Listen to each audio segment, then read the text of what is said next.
अस्सलाम वालेकुम व्यूअर्स, मैं हूं समीना पाशा। उम्मीद है आप लोग खैरियत से होंगे। व्यूअर्स, कुछ हम खबरें और अपडेट्स लेकर इस व्लॉग में आपके सामने हाजिर हैं जनाब।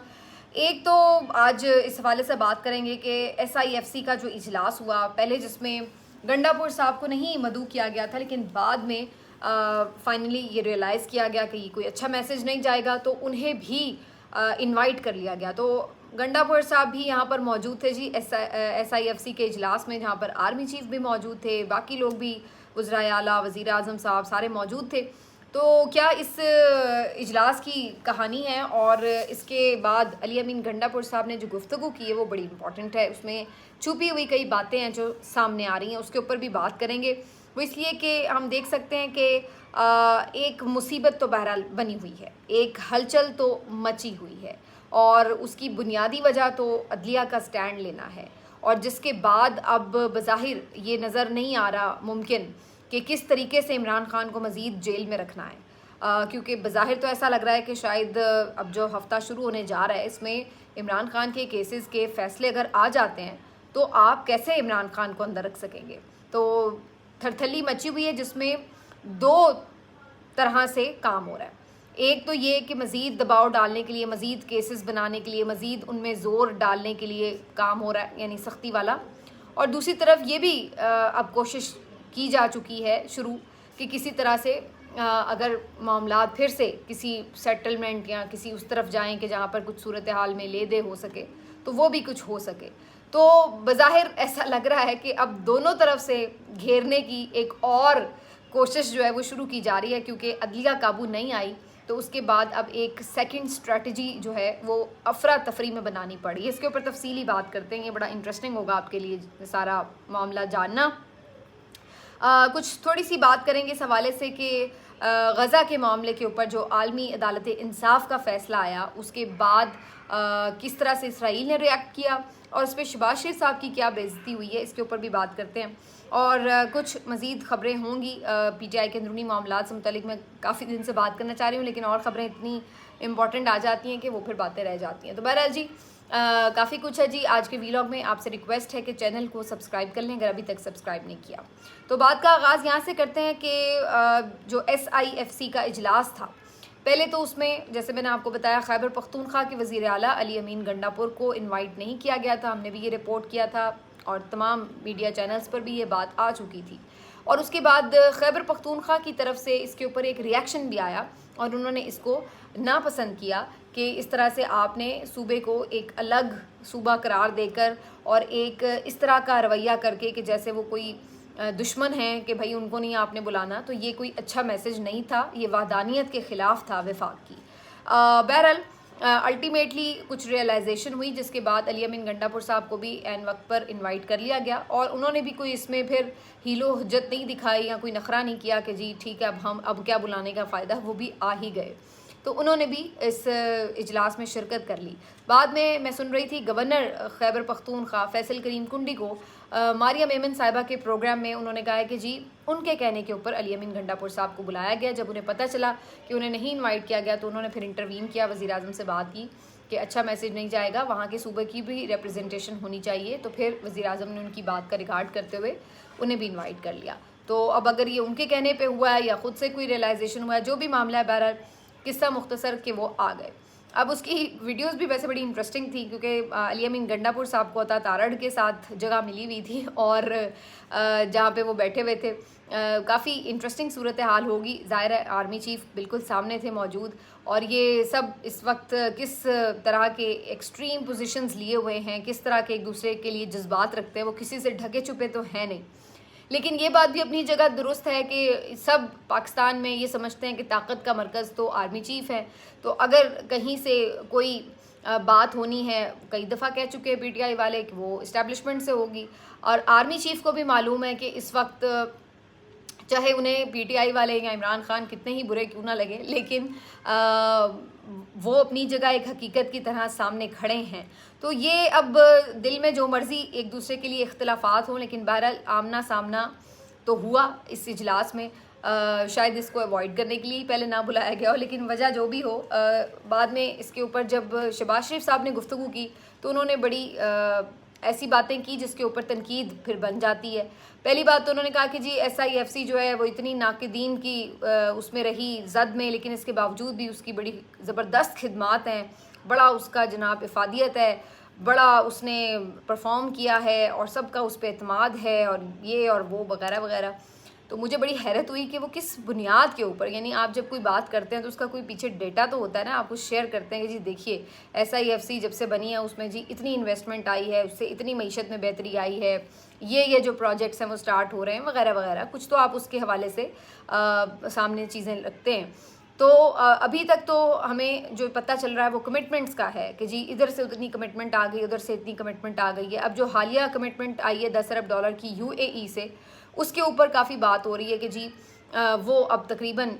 आप समझ लें कि करीब है कि वो जल्द ही चंद हफ्तों में ही शायद इन्वेस्टमेंट आ जाए, अल्लाह करे आ जाए, लेकिन बहरहाल है तो अभी तक वो भी कमिटमेंट ही है। तो अब ये कमिटमेंट्स को अगर आप अचीवमेंट समझते हैं तो फिर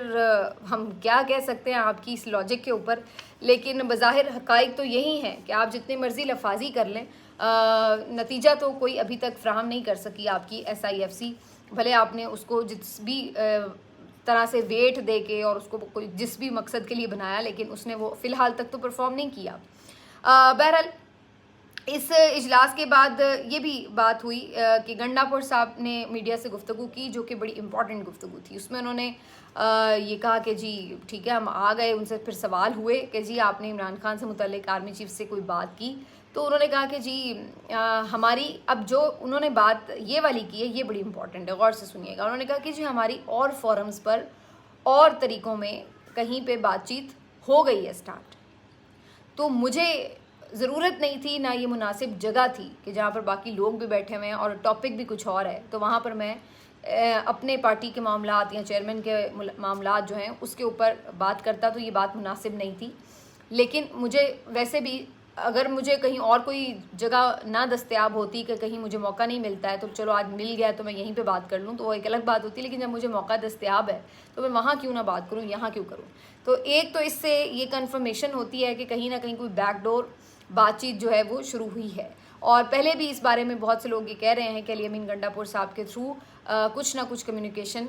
है। और एक तो ज़ाहिर है उनका एक ऑफिशियल ओहदा भी है, और फिर उसके साथ साथ एक वर्किंग रिलेशनशिप तो बहरहाल आपको रखना पड़ेगा चीफ़ मिनिस्टर के साथ, जो कि एक ऐसे सूबे का चीफ़ मिनिस्टर है जहाँ पर अफ़गानिस्तान के साथ मुल्का सरहद और फिर दहशतगर्दी के मामलात की वजह से आपको कोऑर्डिनेशन तो हर सूरत रखनी ही है। तो उनके साथ मामलात जब होते हैं तो फिर ज़ाहिर है हर तरह की बातचीत होती है। तो इसलिए कहीं ना कहीं ये बातचीत ज़रूर शुरू हो चुकी है। अब वो किस अंजाम तक पहुंचती है या नहीं, उसकी वजह बार बार वही आके रुकती है कि जो इमरान खान के लिए ऑफ़र्स रखी जाती हैं उसमें ये शराइत रखी जाती हैं कि आप मैंडेट के ऊपर बात ना करें, आप सियासत से थोड़ी देर के लिए खामोशी कर लें, और अगर करें भी सियासत तो बस इस तरह की हो कि जिसमें हुकूमत ना गिराएं। तो इस तरह से मामलात को करने की कोशिश की जाती है कि जिसमें वो कुछ किसी तरह से कोई कॉम्प्रोमाइज़ सिचुएशन में आ जाएं। वो इमरान खान साहब नहीं कर रहे। तो इस वजह से कोई भी ऑफ़र, चाहे जब से इमरान खान साहब जेल गए हैं ये सिलसिले चल रहे हैं, बल्कि उससे पहले भी चल रहे थे, लेकिन मामलात वही हैं कि जब इमरान खान साहब किसी उस बात के ऊपर कॉम्प्रोमाइज़ नहीं कर सकते जिसके ऊपर उन्होंने उसूली स्टैंड लिया है, तो बात फिर आगे नहीं बढ़ती। लेकिन बहरहाल कोशिश जारी है। उसके बाद जनाब गंडापुर साहब ने ये भी तस्दीक की कि 2 बार उनकी आर्मी चीफ से मुलाकात हुई। इस पर भी वैसे बड़ी तनकीद हो रही है कि जी देखेंगे बड़े खुश होते हैं आर्मी चीफ से बात कर लेते हैं, भले बाहर आके जितना मर्जी बुरा भला कहें, लेकिन जब सामने आते हैं तो आर्मी चीफ से भी बात करके बड़ा कोई ये लोग अपने आप को खुशकिस्मत समझ रहे होते हैं। मेरा नहीं वैसे ख्याल है कि कोई इस तरह का तासुर मिल रहा था कि जी वो बड़े खुशी बता रहे थे कि मेरी 2 बार बात हुई। सवाल किया गया, उन्होंने कहा कि हाँ मेरी सलाम दुआ हुई, 2 मरतबा बात हुई, लेकिन इस बारे में बात नहीं हुई। ये इस तरह से उन्होंने बात की। बहरहाल देख लेते हैं कि जी जिस तरह भी बात हुई हो, अल्टीमेटली नज़र ये आता है कि बातचीत कहीं ना कहीं स्टार्ट हुई है। और यहीं से मैं इस बात से भी जोड़ूंगी कि जो मैंने शुरू में बात की कि एक तरफ तो ये कोशिश की जा रही है कि बातचीत के ज़रिए मामले को किसी तरफ लाया जाए, तो दूसरी तरफ दबाव भी बढ़ाया जा रहा है, क्योंकि बज़ाहिर अदलिया अब फ़ैसले देने वाली है और नए जो केसेस हैं उनके अंदर अभी टाइम लगेगा कि मज़ीद सज़ाएँ हो सकें। तो ऐसी सूरत में इमरान खान को जेल में कैसे रखना है, अब ये एक मुश्किल बन गई है। और दूसरी तरफ से हुकूमत भी इस बात में परेशान है, उनकी तरफ से अभी मिन्नत समाजत शुरू हो गई है कि जनाब जो कुछ भी करें, जैसे भी करें, लेकिन इमरान खान को जेल में रखें। अगर ये बाहर आ गया तो हमारी हुकूमत तो ख़त्म हो जाएगी। आज राना सनाउल्लाह साहब भी ये बात कर रहे थे नईम अशरफ के साथ, सीनियर सहाफ़ी के साथ, उन्होंने जो इंटरव्यू दिया, उन्होंने कहा कि जी अगर हम मैंडेट भी वापस कर दें, उनको रिहा भी कर दें, तो इसका मतलब हम तो फिर जेलों में होंगे। यानी पता उन्हें भी है कि मैंडेट चोरी का ही हमें मिला हुआ है, और अगर इमरान खान बाहर आ गया तो ये ना तो मैंडेट रहेगा और ना ये सारी सिचुएशन रहेगी। तो अब हुकूमत की तरफ से भी इस्टेब्लिशमेंट के साथ इसके ऊपर जोर दिया जा रहा है कि जनाब जो मर्ज़ी करें, जैसे भी करें, लेकिन इमरान खान को अंदर रखने का बंदोबस्त करें। ये ख़बरें बड़ी तेज़ी से सीनियर सहाफ़ी जो हैं रिपोर्ट कर रहे हैं। जिसके बाद अब सूरत हाल ये हुई है कि कुछ ख़बरें ये आ रही हैं कि अल-कादिर ट्रस्ट केस में जहाँ पर 2-3 बड़े अहम नाम शामिल थे, उनको भी किसी तरह गवाह बनाने की कोशिश की जा रही है कि वो इमरान खान के ख़िलाफ़ कोई प्रूफ ले आएँ या उनके ख़िलाफ़ बयानात दे दें, जिनमें एक दफ़ा फिर से मलिक रियाज साहब के ऊपर दबाव डाला जा रहा है। अच्छा, इस पे मैं वाज़े कर दूं कि इससे पहले भी मलिक रियाज साहब के ऊपर बार बार उनसे ये कहा गया कि आप इस केस में कुछ कहें और इमरान खान के ख़िलाफ़ कोई स्टेटमेंट दे दें, लेकिन मलिक रियाज साहब ने उस वक्त भी इस बात को रेजिस्ट किया और दामन बचाया कि जी मुझे आप इस बात के लिए मजबूर ना करें। और उसके बाद फिर अब शहजाद अकबर साहब का भी नाम लिया जा रहा है। शहजाद अकबर साहब जो कि इस वक्त खुशकिस्मती से बैरून मुल्क हैं, और वो सारी चीज़ें खुद ब खुद भी बता देते हैं कि जी किस तरह से नई नई प्लानिंग्स हो रही हैं, तो सोर्सेज उनके भी काफ़ी यहाँ पर अंदर हैं स्ट्रॉन्ग। तो शहजाद अकबर साहब जो कि इमरान खान साहब के मुशीर भी थे एहतसाब के, और ये जो मलिक रियाज साहब का सारा मामला है, ये जो पैसों का सारा मामला है जिसके ऊपर बनाया केस में ये गया है कि जी खुफिया लेटर के ज़रिए कोई इमरान खान साहब ने पूरी कैबिनेट से मंजूरी ली थी, तो इस सारे मामले के ऊपर जो है जो इसमें मेन मरकज़ी किरदार कहा जाता है वो शहजाद अकबर साहब का कहा जाता है कि जी वो इस तरीके से इमरान खान साहब को कन्विंस करके इस लेटर की मंजूरी ले ली, और ये सारी डील जो थी शहजाद अकबर ने करवाई बुनियादी तौर पर। तो ये इस तरीके से शहजाद अकबर साहब का इस पे नाम भी आता है।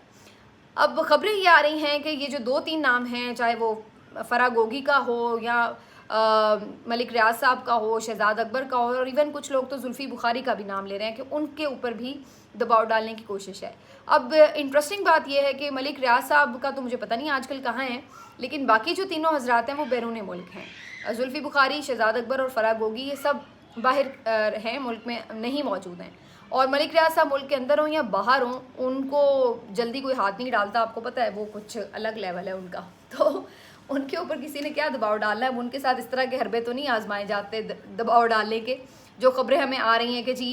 बाकी जो हैं शहजाद अकबर साहब या जुल्फ़ी बुखारी साहब, उनकी जो फैमिलीज़ हैं शायद उनको ना किसी तरह दबाव में लाने की कोशिश की जाए और उनके ऊपर कुछ इस तरह का मामला किया जाए कि वो बेचारे मजबूर हो जाए, क्योंकि वो तो बाहर हैं लेकिन फैमिलीज़ इनकी यहाँ पे हो सकती हैं, तो जी उनको किसी तरह से किया जाए। तो मुझे याद आ रहा था कि शहजाद अकबर के जो भाई हैं मुराद अकबर, आपको याद होगा काफ़ी अर्सा पहले वो भी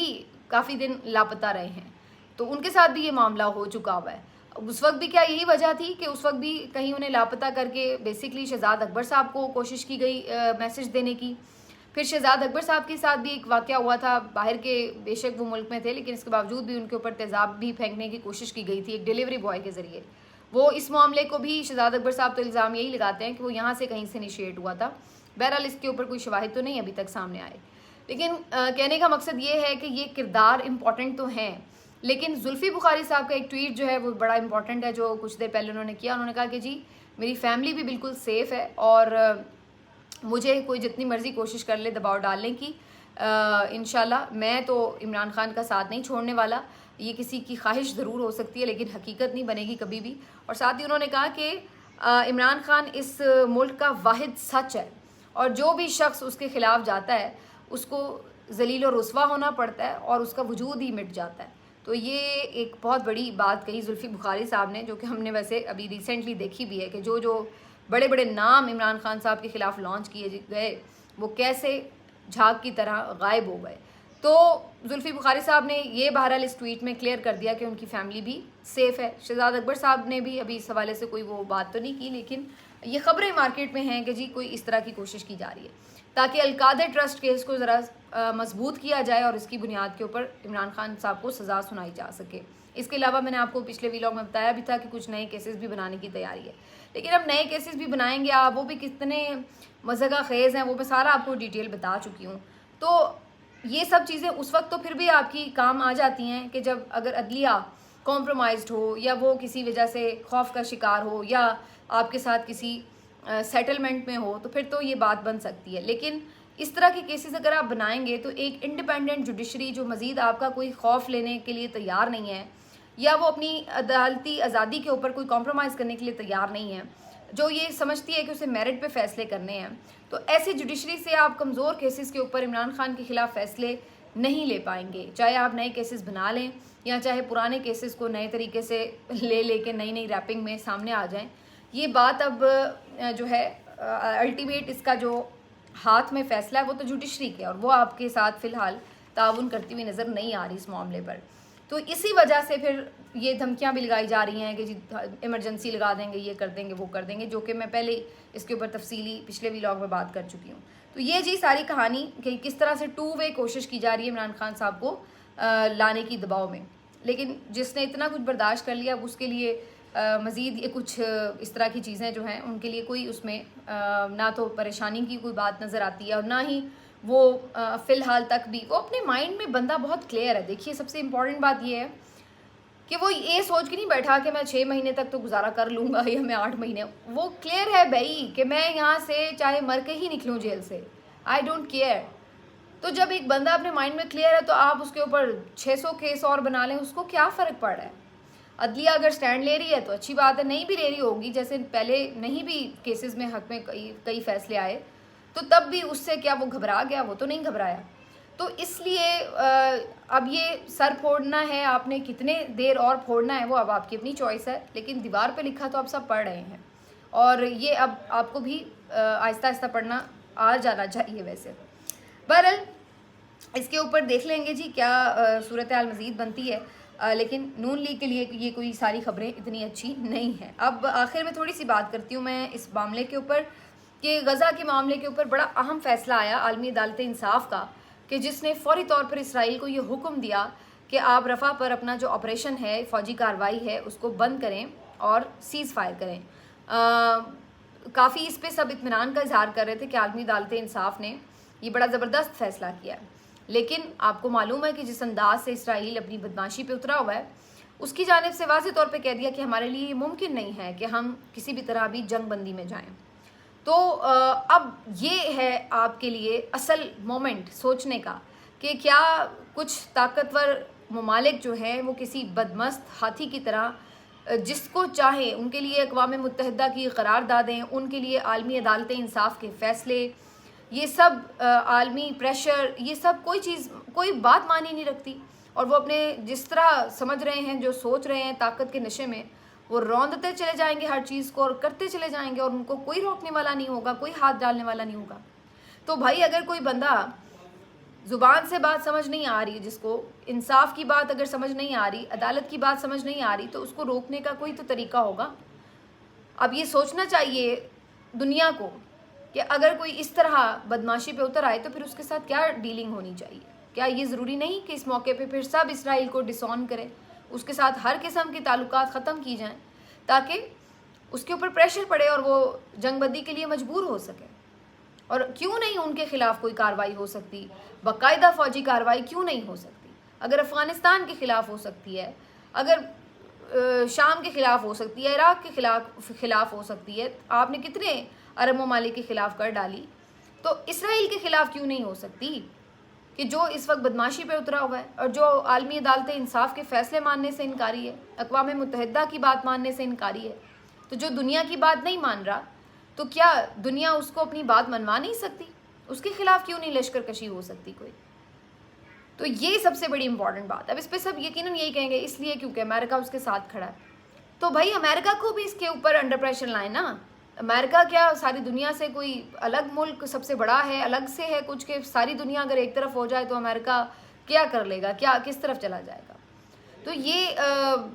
जो आप शिकस्त पहले से ही तस्लीम कर लेते हैं कि भाई ये इसके साथ है, आप तो हम कुछ नहीं कर सकते, तो फिर यही सूरत हाल बनती है जो हम देख रहे हैं। वरना अगर आप इनकार करने पर आएँ तो भले आप पाकिस्तान जैसा एक कमज़ोर मुल्क क्यों ना हो, जो मईशत के तौर पे भी कमज़ोर है, वैसे भी हमारी इस वक्त कोई से नहीं है, इसके बावजूद भी अगर आपके अंदर खुददारी का इतना सा भी एलिमेंट हो, तो इमरान खान जैसा बंदा जो इस मुल्क का वज़ीर आज़म था, उसने भी एब्सोल्युटली नॉट कह दिया था सुपर पावर को मुँह के ऊपर।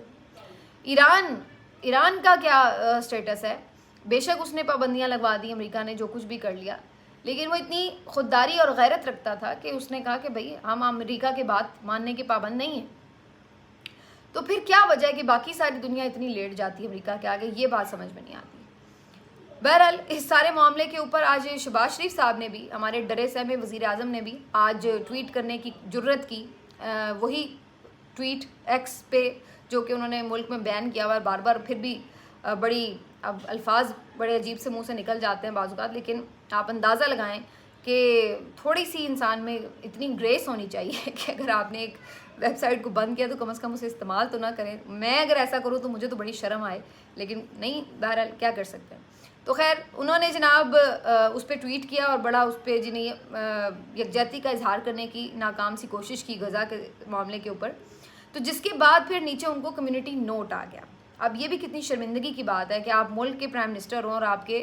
ट्वीट के नीचे कम्युनिटी नोट लग जाए। कम्युनिटी नोट के बारे में मैं आपको बता चुकी हूँ कि जब कोई झूठ बोलता है तो वो जो उसके ऊपर रिएक्शन आता है उससे फिर ऑटोमेटिकली